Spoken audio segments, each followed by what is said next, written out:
It's long time since Long last. time, but we're in Madrid now. We are in Madrid, yeah, and you Yes. are on the Insignia video podcasting. Yes, We yes. definitely promised ourselves to do this regularly, but time is simply.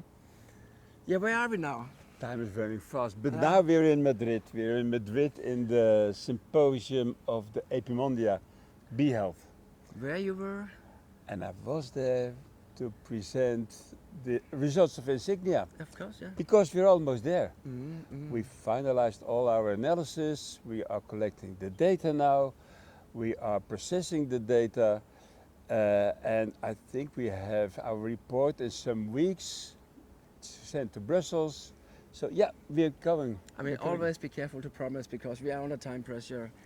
I'm not promising, but I have to deliver my report in June, and it will take some time for the people in Brussels to evaluate it. So it always takes some time before you get all the results. But we have a good news. Hmm?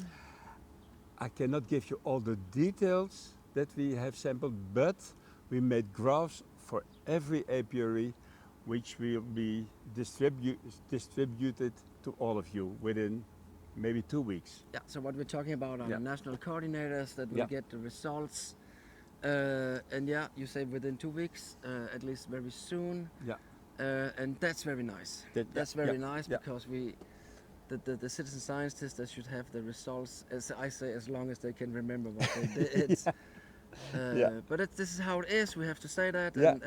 But let's sum up. Well, what happened? We have been in Brussels. We have been in Brussels. Yeah. We have been in Brussels. When was it? It was in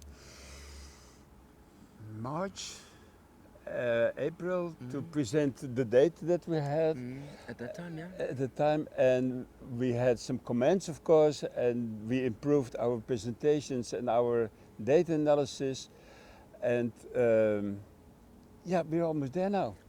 It was actually a very nice day in Brussels Yeah. because due to, I don't know, circumstances, we had to present the results in the morning. Yeah, We made very nice presentations. We also made our kind of small mistakes. yeah, And then in the afternoon, we had to present it again to people Yeah. from the parliament and Yeah. responsible people and so on. yeah, And there it went well because we went down to short presentations. We kind Yeah. of got into the, yeah, you could say the most spot important, on the most spot part. on, Yeah, So, yeah, and they yeah. were very happy. yeah, So that was a good event for yeah, us. yeah.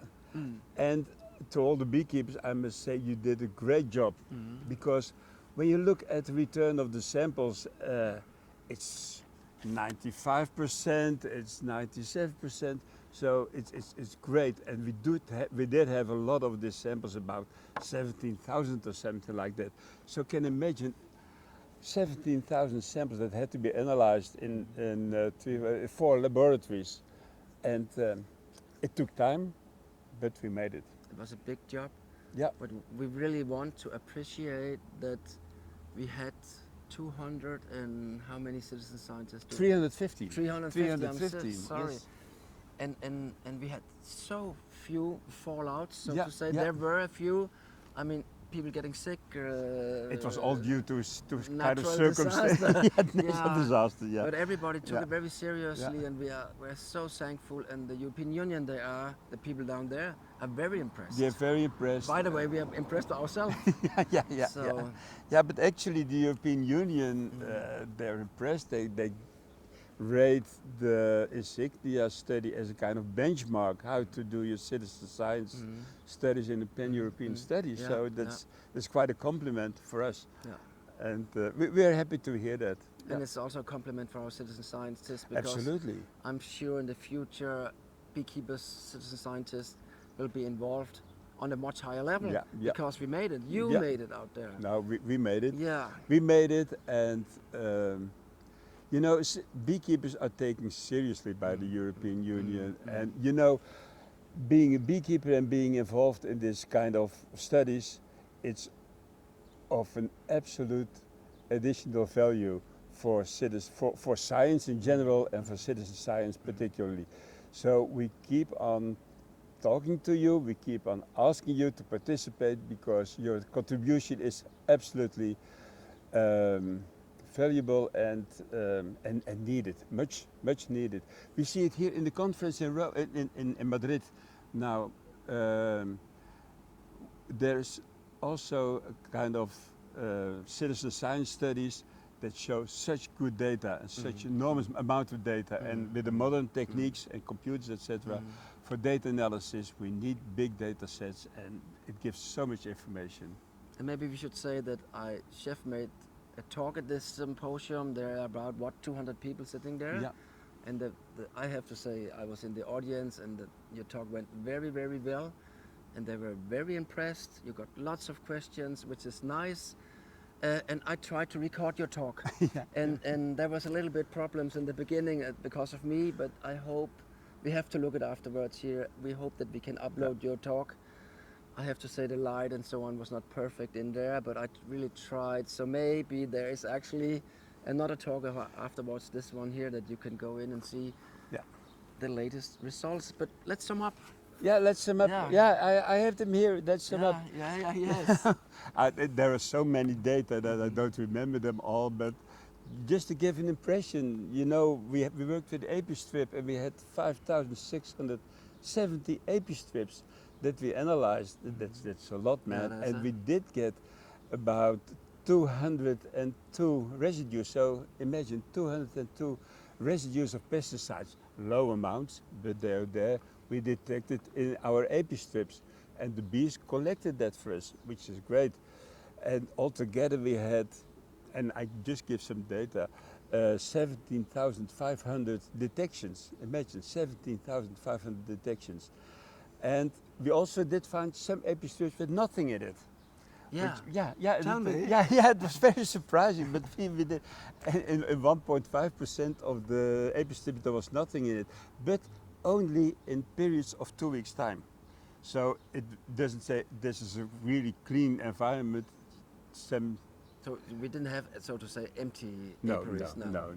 There are no empty apiaries in the European Union, at least not in the sites where we did our study, and they were quite representative for the countries on the agriculture scale, on the city, so the rural scale, and on the natural forest. So just to take your conclusion, actually from yesterday, you concluded it's everywhere. It's everywhere. It's everywhere. It's simply different amount and concentrations, but it is there. It is there. That's the real world. That's the real world, and it doesn't say that the bees die immediately or whatever, because we do have healthy colonies, and your colonies did the work.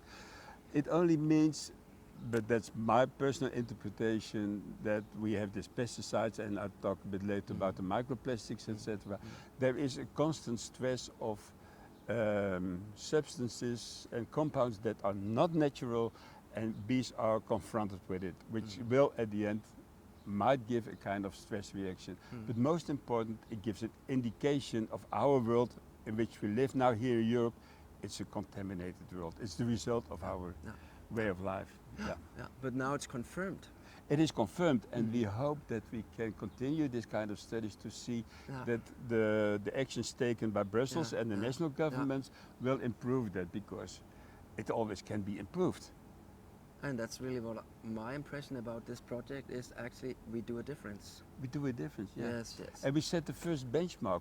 We set a level. This is what it is now. So it only can be, hopefully, it only can be better. And that's for the pesticides, but also, for instance, for the microplastics. We know microplastics are there. And again, we did find so many microplastics. And I know most of them are coming from clothes, from tires. So it's the result of our modern way of life. And we do find it everywhere in our apiary. You know, the sticky board in the apiary. And yesterday I got a question, and it's from the audience here in Madrid. And they asked, what are the consequences for microplastics in honey? Yes. Yeah, that's an interesting question. Yeah, that was. Yeah. Now let me finish. We didn't check the microplastics in honey, but you can assume there will be some.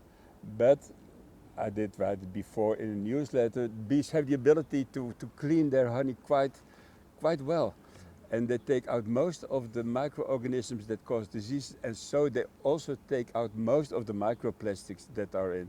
So I cannot say we don't have microplastics. They will be there, but most of them are taken out by the bees. That's what I expect. We should always have in mind that we are measuring what's on the bees. Yes. What's kind of getting mixed up in this. I call it a dryer of a bee colony. Yeah, yeah. That's what we're measuring. Yeah. Of course, we're measuring what's inside the colony, and that's a complex of the air movement, the grooming of the bees themselves, of how many bees pass the api trap and the api strip, and But there's so much movement inside the hive that we get a very consistent image of what's there. But what we can say, at least from the pilot project, and for me from Denmark, is that we do find a lot in the bee colonies, but it's kind of cleaned out, so to say. Yeah, it's cleaned out. So we have nothing or far less in the honey than we find on the bees, and that's why we are using the bees. That's why, isn't it? Yes. Yeah. But chef, we only now came to the api strips, and you start talking about the microplastic. And we also did honey. Of course, you collected honey, and we did it especially for the glyphosate, for the polar pesticides. We didn't check only 10 pesticides which can be dissolved in honey. And in about 7% of the honey, exactly 6.7%, we did find this glyphosate stuff. So, and that's in line with the general overview of food stock, which is also analyzed by the European Union in previous studies. This is what it is. We do have our glyphosate in the bees collected, so it's there. It's also there in the environment. But only in part of the honey. So most honeys are clean of glyphosate. So I try to look at on the positive side. I was expecting more. Yeah, so did I. So I would say it's actually, for me, a nice result as well. I mean, we don't want to have it, but it's not. But given the circumstances, it was a very good. You know, you remember the silicon bands that we did put in the hive to see the VOCs and the pHs, which are abbreviations of air pollutants. And of course, there's a lot of air pollution due to the traffic and the industry and fires, forest fires. How do you call it? Forest fires. Yeah. And we did have a lot of them, and we detected them all. And you know, we selected our air pollutant stuff, and we did about 40 based on their impact on human health. And we did find them all. The substances can cause eye irritation, breathing problems. Some can even cause cancer, but not in the amounts that we did find. But just to show, everywhere in Europe you find them, but the most important stuff is, because we knew we would find them, it's air pollution, it's everywhere. But we can't find, we have now developed a way that we see when there's a sudden increase of something. Yes. That's important. You know it's there. That's reality. But now we have our possibilities to see, there's suddenly a high decrease of increase of this air pollutants. What's going on there? Should there be taken measures? That's important. And what's for me very nice, and I mean, we have our methods, we have our matrices, as we call it. They're fully developed. I'm sure we can always kind of, on a screw, of course, turn a little bit, but our methods are very nice. They are easy to use. They are effective, and we get what we want to get. So well done. We're proud of it, and now I must tell it, Bas Bullendorf, our modeler in Wageningen, he's now working on the models. So at the end, you will see a kind of exposure graph in time, how your bees are exposed to pesticides, air pollutants, etc., and also about pollen diversity. We also collected pollen. You did it, and this has nothing to do with environmental pollution. It's just a service for the beekeeper, and to give an overview how it is with the loss of biodiversity, which we don't see really in bees, because honeybees are these mass collectors. So yes. as long as there is sufficient pollen and nectar available, bees do find their way. And I have to say that the pollen collection, and we are using this meta barcoding, yeah, and it's the first time ever that such a massive collection has been done all over Europe. Yeah. And it is so exciting for the beekeepers. We Yeah. collect it Yeah. every second week. Every second week. And Yeah. it's a great service, and you can really have, I would say, a diary of Yeah. you could say, food resources that you have in your area. Yeah. And I also can say that in Denmark, we actually compared our results with the demand for the wild bees. Yeah. Yeah. And there's no overlap. That's That's great. short conclusion of that. So you can use it for many different things, Yeah. and so it's very exciting. And by the way, it's not cheap. so it's not something that everyday beekeepers they can afford to do. Yeah, sorry, continue. No, but you're right. It's not cheap, but it's the one of the benefits of the European Union that they are able to finance this kind of studies. They have the resources. They have so the to say, resources. Yeah, of course we pay them for those resources, but they use it in a very good way that they give us the opportunity to make this kind of studies and to make this kind of overview. There's not a single country in the European Union that can make that, and now we have done it, and we can continue it. And what was very important for the pollen results, and I had no idea how it would end up, but we did see that you have really 3 regions in Europe. Yes. You have the Scandinavian regions, so that's Denmark, Sweden, Finland, Norway. You have the middle, starting with the Netherlands, Germany, then down to Spain, to the Pyrenees, and then you get Spain, Portugal, Italy, Greece, which is typical south, and they do have different pollen patterns. But my surprise was that actually that we have those very nice zones where they are pretty similar. Yeah. But then definitely north and south is different. Yeah. But it's indeed striking that in the Netherlands and in Austria they are more or less similar. Yeah. So that there is this typical 3 regions, and in Central Europe the Plantago is very important. You don't find it that much in Scandinavia, but it's in the middle really important. And in the south, I did write it down somewhere. Where did I write it? It's not I can tell you, Chef has lots of nice notes here. Yeah. But I did not write the pollen. But they're there, and you see the results. And by the way, this is a podcast to give you the first results. There will be more podcasts at the end. And be sure at the end, and it will take months before everybody has given their opinion about the end report and all the results are there. But once it is cleared by everybody and everybody has approved it, then you will get it. It will be in English, but your national coordinators will kind of disseminate it between you. So you will have, at the end of the day, you will have all the information that you gathered. And we hope that we will have the opportunity to repeat it. And in 2000? I think 2026, I hope. Yeah, I mean we don't know, but it's our small dream. It's our dream, but it depends on the new European Parliament. This is a European Parliament decision. Yeah. And they're new, and we had our elections, and something has changed. Yeah. And but still, I hope that they have the wisdom to continue, and also the European Commission and the Director General of the Environment has very good ideas how to continue this in a very professional, good way. Exactly. And when we are that far, we'll contact you, and when we have other projects, when we need you, we will contact you as well. So Chef, we're sitting in Spain. You made the first, you could say, official talk on pretty final results. Yeah. For the audience, I was impressed. They were impressed. Good questions. And in Wageningen, they are working like hell, so to say, to validate the data, to put them together in a good way. And then we will send it out to the national coordinators, and then they can send it out to the citizen scientists. That's kind of where we are. We will make more podcasts as soon as we kind of get we will of course make some online meetings as soon as we send out the data. So that there is kind of we call it Netco cafes, where Yeah, people can yeah, ask yeah, questions yeah. and so on.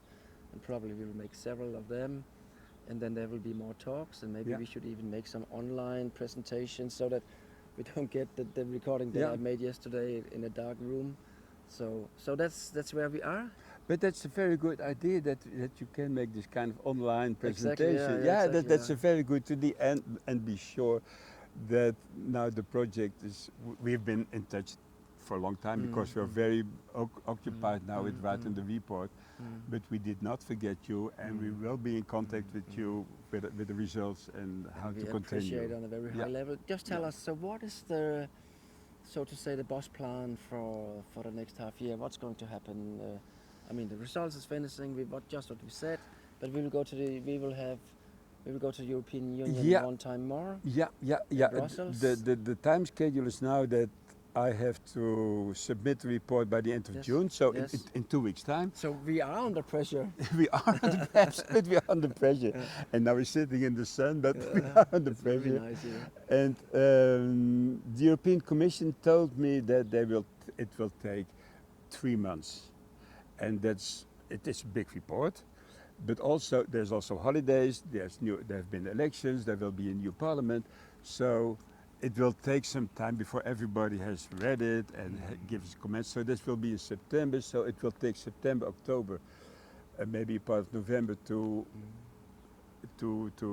update it and to make it complete for everybody, that everybody can agree on it. And then we will be in December. 5th of December, we will be in Brussels with a big symposium for all the stakeholders. Yeah. So all the national coordinators will be there, and everybody is free to join. So we will announce it quite broadly. And there we will present the end presentation of Insignia with all the data that we have and all the interesting information that we have. Yeah.